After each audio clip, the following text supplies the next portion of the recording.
राज्य सरकारने लाडक्या बहिणीसाठी 1,500 रुपये आमच्या खात्यात पडलेले आहेत, म्हणून आम्ही हजारो संख्येने आबांना आज राखी बांधायला आलेलो आहोत, रक्षाबंधनचा साजरा करायला।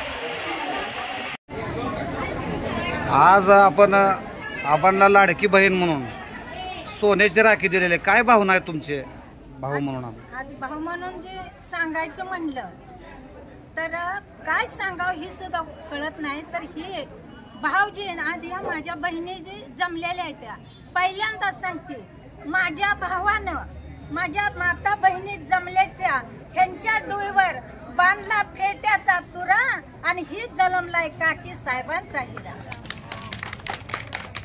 किती वर्षापासून ही परंपरा आहे राखी? आता पहिली 3 वर्ष आबांच्या लक्षात नाही, तशी 27 वर्षे मी सोन्याची राखी आबांना बांधते।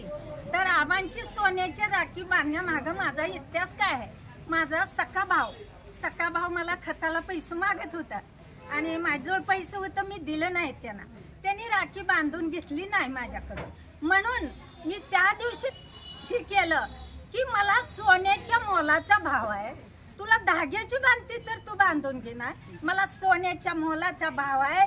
त्या दिवसानं चुलत सक्का जोडल्याला हे हातच बाटला नाही, फक्त ह्या सोन्याच्या मनगटात माझ्या ह्या सोन्यासारख्या भावाला मी सोन्याची राखी आज 27 वर्ष मी बांधते। वरदारा नितीनराव वरदारा नितीन थोडंसं वर घ्या। हा ठीक आहे।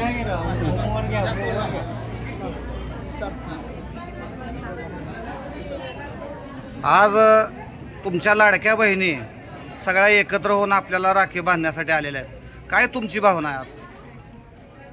मी नेहमीच बहिणींच्या बाजूने उभा राहणारा एक भाऊ गेले अनेक वर्षापासून आहे।